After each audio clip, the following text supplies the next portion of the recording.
नमस्कार। आज हम एक ऐसे मामले पर चर्चा करने वाले हैं जो काफी सुर्खियों में रहा है, छत्तीसगढ़ शराब घोटाला। जी। और जो हमारे पास जानकारी है उसके हिसाब से ये मामला दिल्ली शराब घोटाले के मॉडल से काफी मिलता-जुलता लगता है। हाँ, ये एक दिलचस्प एंगल है। तो इसकी शुरुआत अगर हम देखें 2019-20 के आसपास हुई थी। जी हाँ, बिल्कुल। जब छत्तीसगढ़ सरकार ने फैसला किया कि वो शराब की दुकानें खुद चलाएगी। और मकसद क्या था?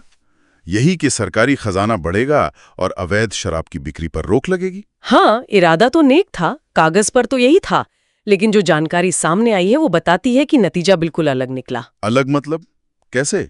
हुआ ये कि कथित तौर पर एक सिंडिकेट बन गया और उन्होंने सरकारी दुकानों का ही इस्तेमाल करके घोटाला किया। अच्छा, तो ये दिल्ली वाले मामले से अलग कैसे हुआ? वहां तो लाइसेंस बांटने पर सवाल थे। हाँ, वही दिल्ली में लाइसेंस का खेल था, ऐसा आरोप है।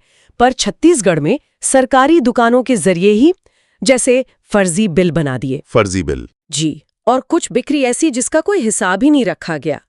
तो आज हम इसी पर गहराई से बात करेंगे कि ये सब कैसे हुआ, कितना बड़ा था ये कथित घोटाला, जांच में क्या मिला और इसका राजनीतिक पहलू क्या है। बिल्कुल।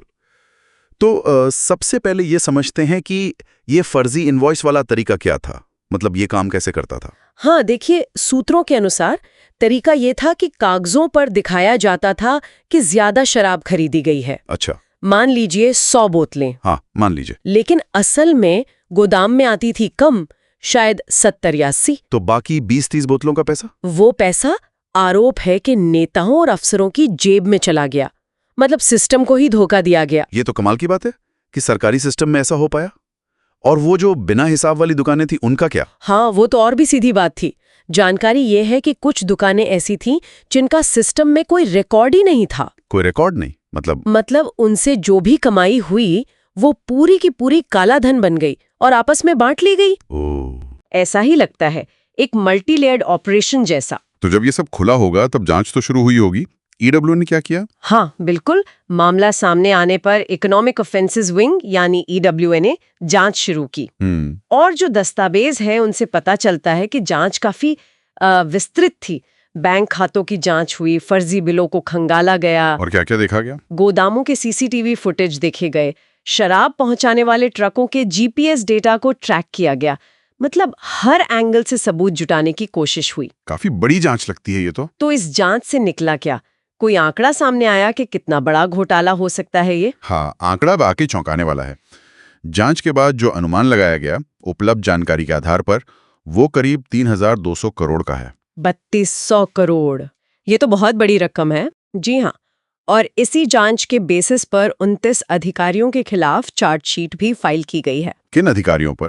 इसमें डिस्ट्रिक्ट मैनेजर है, सुपरवाइजर है, अकाउंट ऑफिसर है और मार्केटिंग कॉर्पोरेशन के भी कुछ अधिकारी शामिल हैं। ये दिखाता है कि ये नीचे से ऊपर तक फैला हुआ हो सकता है। जाहिर है इतने बड़े मामले में राजनीति तो होगी ही। दिल्ली की तरह यहाँ भी आरोप प्रत्यारोप का दौर चला होगा। हाँ, बिल्कुल। जैसा अपेक्षित था, छत्तीसगढ़ में भी राजनीतिक बयानबाजी तेज हो गई। क्या कहा गया? जानकारी के अनुसार बीजेपी ने आरोप लगाया कि ये तत्कालीन कांग्रेस सरकार के संरक्षण में चल रहा सिंडिकेट था। और कांग्रेस का क्या कहना था? वहीं दूसरी तरफ सूत्रों के मुताबिक कांग्रेस पार्टी का कथित तौर पर यह कहना था कि इसकी जड़ें तो पिछली बीजेपी सरकार के समय से जुड़ी हुई हैं। तो वही ब्लेम गेम। लेकिन ये साफ कर देना जरूरी है कि ये राजनीतिक दलों के अपने अपने दावे हैं जो हमें जानकारी में मिले हैं। हमारा काम सिर्फ उसे बताना है। जी बिल्कुल, हम किसी का पक्ष नहीं ले रहे। तो मौजूदा स्थिति क्या है? जांच कहां तक पहुंची है और आगे क्या लग रहा है? देखिए, जैसा मैंने बताया, ईओडब्ल्यू की चार्जशीट तो कोर्ट में दाखिल हो चुकी है। हाँ। इसके साथ ही एनफोर्समेंट डायरेक्टरेट यानी ईडी वो भी मनी लॉन्ड्रिंग के एंगल से इस मामले की जांच कर रही है। अच्छा, ईडी भी शामिल है? जी।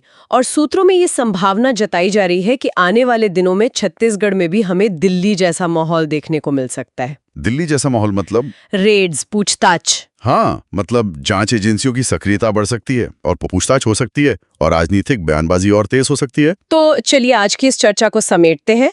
मुख्य बातें ये है कि छत्तीसगढ़ शराब घोटाला उपलब्ध जानकारी के हिसाब से करीब 3200 करोड़ रुपए का अनुमानित घोटाला है। हाँ। इसमें 29 अधिकारियों पर आरोप लगे हैं। इसका तरीका दिल्ली मॉडल से मिलता जुलता बताया जा रहा है, जिसमें फर्जी बिलिंग और बिना रिकॉर्ड की बिक्री शामिल है। सही कहा। और ईओडब्ल्यू और ईडी दोनों एजेंसियां इसकी जांच कर रही हैं। और राजनीतिक घमासान भी जारी है। बिल्कुल। और ये पूरी स्थिति हमें एक बहुत ही बुनियादी और अहम सवाल पर लाकर खड़ा कर देती है। क्या? सवाल ये कि क्या ऐसे हाई प्रोफाइल मामलों में जहां इतने बड़े आरोप लगते हैं, क्या वाकई दोषियों को सजा मिल पाती है, या फिर ये मामले भी वक्त के साथ जांच और मुकदमों के बीच कहीं खो जाते हैं? ये एक बड़ा प्रश्न है हमारी पूरी व्यवस्था की जवाबदेही पर।